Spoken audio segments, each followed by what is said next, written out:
You are going to hear a conversation about purchasing a cellular phone. First, you have some time to look at questions 1 to 6.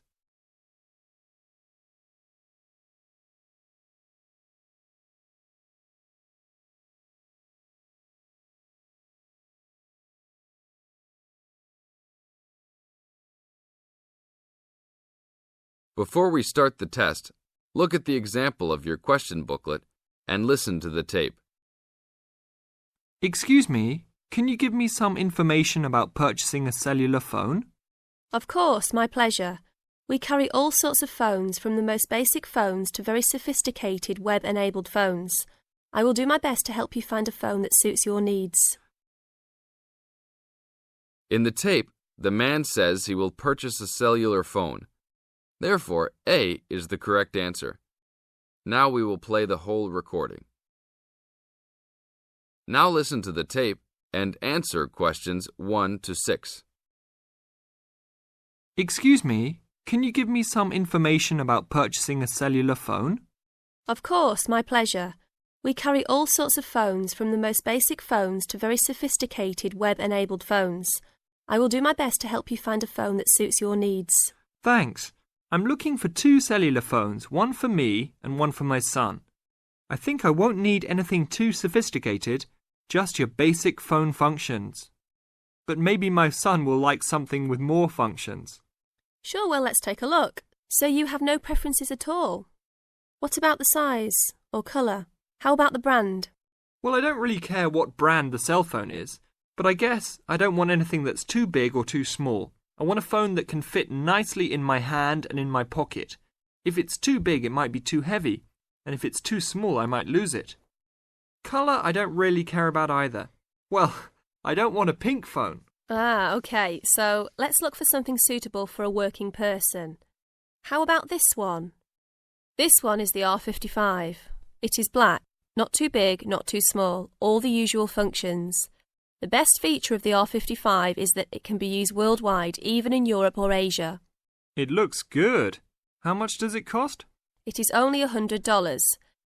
If you sign up for a calling plan, then we will give you a $50 discount on the phone. How old is this model, though? I don't want anything that's too old. This model was introduced into the market about 3 years ago, so it is a bit older, but be assured it will still work fine.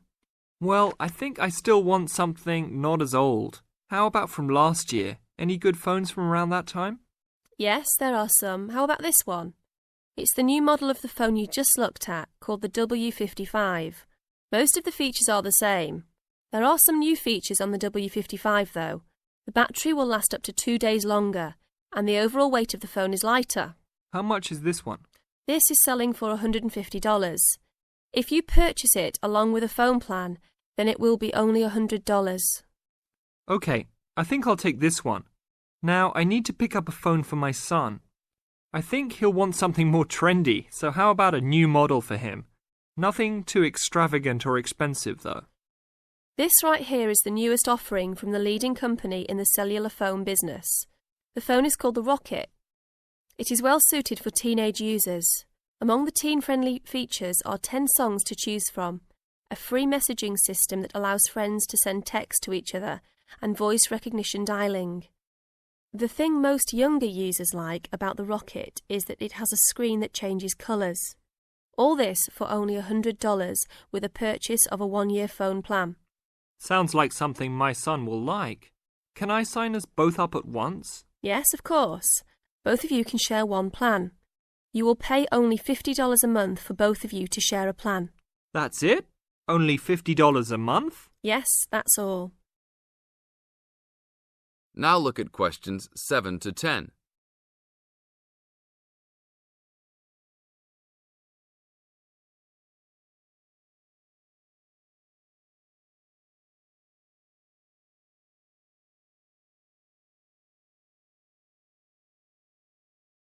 Now listen to the tape and answer questions 7 to 10. OK, I will need your information. Name and address, please. Richard Derek Jones. What's your profession? I'm an engineer. Address, please.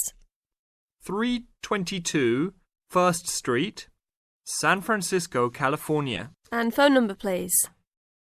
621-360-7601. Oh, sorry, that's the wrong number. 621-360-7610. How many phones do you want activated onto your plan? 2 for now. Thank you very much. Your phones will be ready in a minute. That is the end of part 1. You now have 30 seconds to check your answers.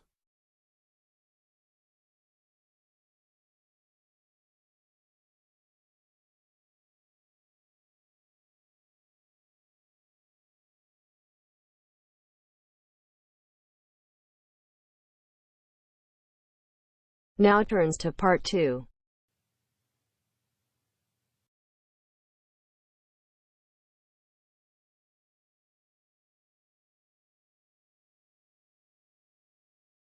You will hear a talk on the radio about grass roofs. First, you have some time to look at questions 11 to 13.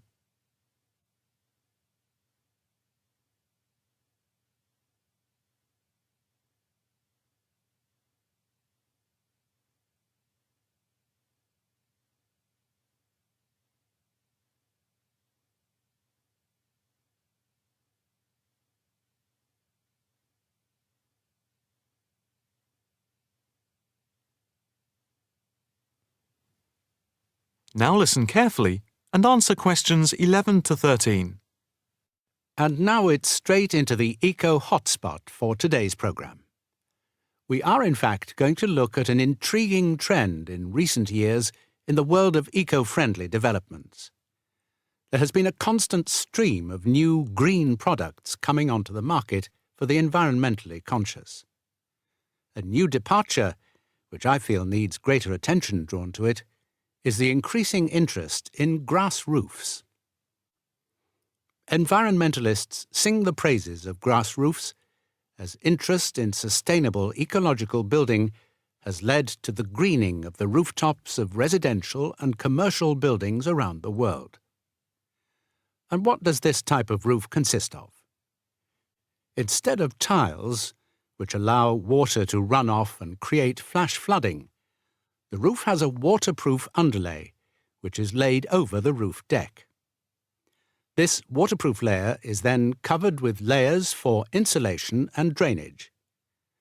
Then, on top of the insulation and drainage layer, is added a final layer of soil or crushed stones for the plants and/or grass to grow on.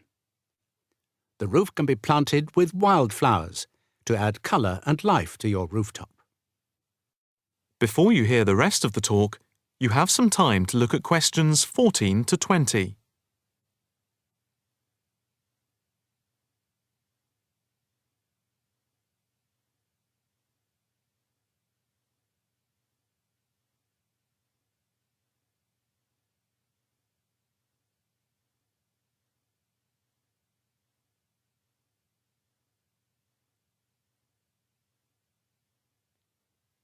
Now listen carefully and answer questions 14 to 20. As for the benefits of grass roofs, in spring and in summer they're very pretty as flowers spring into bloom. Moreover, in summer, grass roofs are of particular benefit in cities because they keep any building cool by reflecting the sun's rays. In winter, the grass roofs insulate the building, helping to prevent heat loss. The roofs require little maintenance and are better than any other roofing material. They encourage biodiversity by attracting bees and birds, and they absorb water runoff, which helps prevent flash flooding. In fact, the gravel layer retains 71% of the rainwater that falls, thus helping to prevent flash flooding. In winter, the brown soil is a bit more evident, which can look unattractive if the roofs are not tended carefully. But that is a price worth paying, and I would say that they come highly recommended by those who have them. If you compare grass roofs with tiles, the latter do certainly look very tidy, but at a price to the future of the planet. The main drawbacks of tiles, though, are the water runoff and the absorption of heat from the sun's rays in summer. So, if we are to save the planet from the ecological point of view, tiles do not come recommended. The only roof that I can think of which has similar ecological credentials to the grass roof is the thatched roof. Thatched roofs are good insulators and very attractive, but very pricey and not ideal for cities. How can we make more of our roofs green? That is, how can people be persuaded to install grass roofs? The World Green Roof Conference in Australia was a very good start.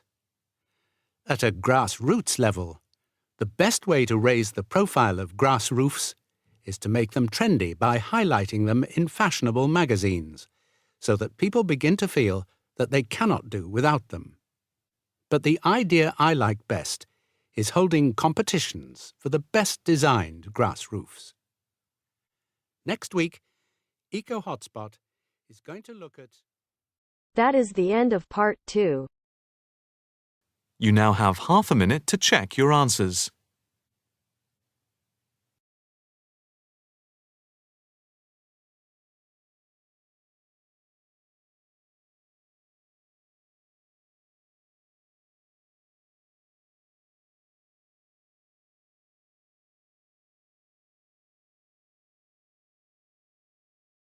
Now turns to part 3.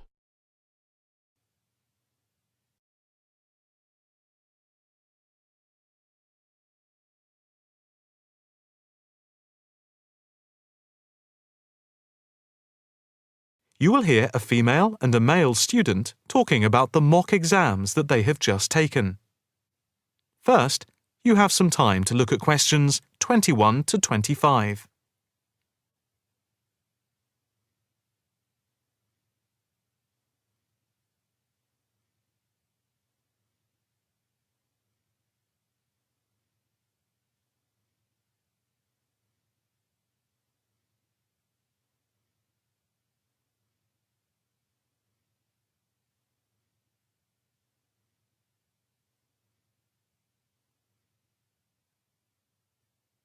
Now listen carefully and answer questions 21 to 25. So, what did you think of the practice exams last week? You mean the mock exams? Yeah. I thought some of them were tough. They were certainly hard and generally they were very long. Yeah, they were spread over a whole week, which made it impossible to relax. Exactly. But what did you think of each test? Of the 7 exams we did, the least enjoyable for me were the 2 3-hour essay papers. Why didn't you like the essay papers? I'm not particularly good at writing things down like that in a short space of time. And I don't think it's a good way of testing our theoretical knowledge of medicine. I'm the opposite, I'm afraid. I'm much better in the written essay exams than the other types of tests.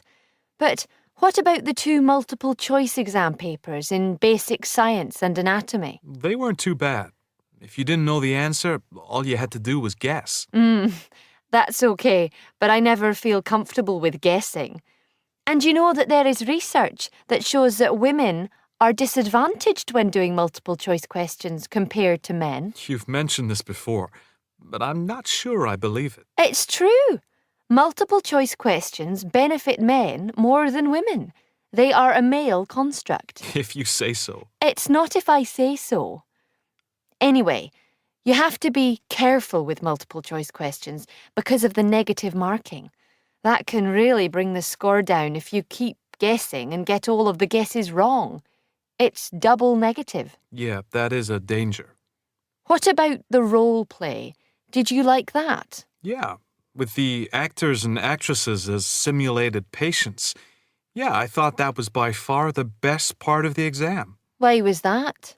What I liked about it was during the 24 test stations, we had a chance to show what we know about communicating with patients and show our practical medical knowledge, etc.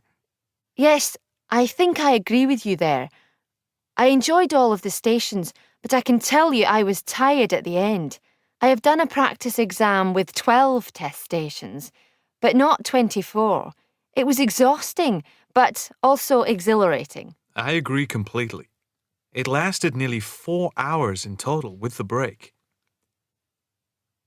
Before you hear the rest of the conversation, you have some time to look at questions 26 to 30.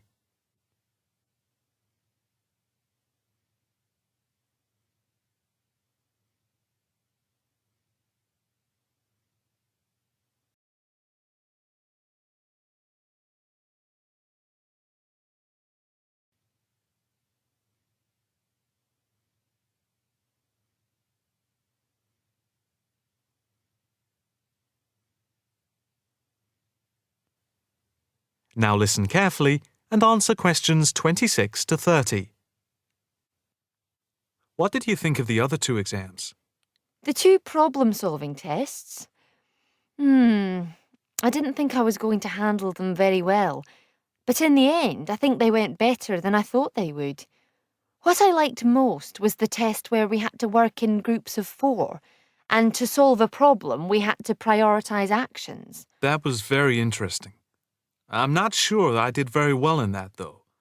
Did you feel comfortable being in a group of 4 and having 4 examiners watching you as you discussed the problem? We did practice it several times before. You learn to forget that someone is watching you. But some people are better at speaking in group situations like that, and they get the best marks. The test doesn't just assess whether people can talk a lot. It's about showing you can listen, organise your thoughts, and then show you can be part of a team, allowing other people to speak. Well, we'll have to see how it goes. When do the results of the mocks come out? They said next week, and then it's the finals 2 weeks later. Yeah, we've got that to look forward to. What is the policy on resits? Why? Are you planning to fail? No, but, well, you know what I mean. The resits are held in September, and if there is any problem after that, it goes to appeal. We'll just have to make sure we don't fail any part of the whole examination. I certainly wouldn't want to do any of it again. Me neither. It's hard when you are not allowed to fail any of the exams. I bet they don't have that policy in any other subject. Probably not. That is the end of part 3. You now have half a minute to check your answers.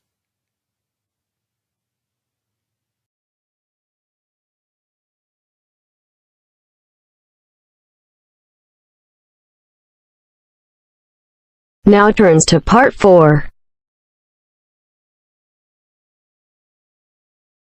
4. In this section, you'll hear an introduction on the adventure class. First, you have some time to read questions 31 to 40.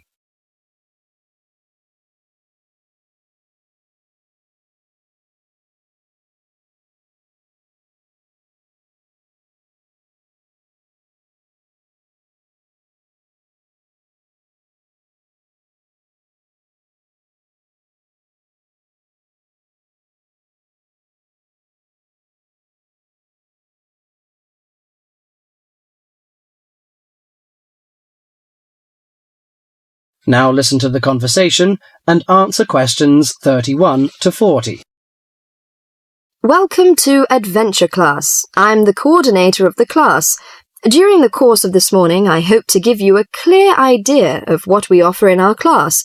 Before my lecture, listen to the comments on the class. Today we sailed into a group of whales. Class takes place in the middle of elephants, giraffes, and hippos. Yesterday's lecture was at the Great Barrier Reef. Do these comments sound like your typical classroom? Probably not. These accounts come from students studying in adventure classes.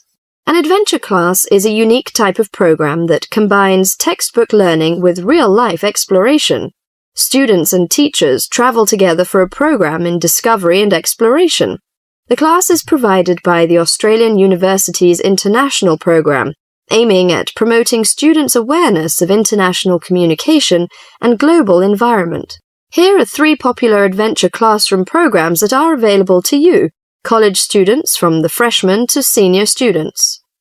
The first one is called Australia Short Program. The 3-week course begins with several days in Cairns. There we hold classes on coral protection, how the corals are formed, what are their functions, and what are the threats corals are facing. Students then spend the next 2 weeks on a study tour of Queensland. Known for its sunny beaches, rainforests and remote outback, Queensland provides a rich learning environment. The highlight of the program is the tour to the Great Barrier Reef. Activities include hiking, birdwatching, and boating. By experiencing local culture up close, students explore the connection between local people and the environment. 6 semester credits are given by the Australian University's International Program, and the tuition fee is $1,950. African Safari Program is another popular class. Kenya's stunning wilderness becomes the classroom for students in the African Safari Program. The 5-week course is set on the beautiful 20-acre campus of Australia International University in Nairobi. University professors combine classroom instruction with hands-on experience to teach wildlife management. In addition to classwork, students take trips to famous places such as Mount Kilimanjaro and Victoria Falls. Students also experience African culture through trips to local villages and Nairobi's city centre. But for most students, the safaris are the highlight of the course. The program includes 3 or 4 safaris. During each safari, participants camp outdoors for up to 6 days. One of the most popular destinations is the Masai Mara Game Reserve. An amazing collection of wildlife lives on the reserve. Students study elephants, zebras, giraffes, rhinos, and other exotic animals in their natural habitat. Those who take the course gain many wonderful memories and a greater appreciation for the Earth's natural resources. Students earn 8 college credits for the program. The cost of tuition is $4,950. The last on the list is Sea Education Association, SEA. The SEA program is a one-of-a-kind opportunity where students live and learn aboard a tall ship. The course combines ocean research with instruction and personal experience in sailing. After careful instruction, both on shore and at sea, the participants begin practicing what they've learned. Everyone on board takes turns operating and navigating a 134-foot sailing ship. That is the most outstanding. Life at sea is non-stop, so everyone is assigned to a watch. During that time, students work in the lab, in the kitchen, on deck, or in the engine room.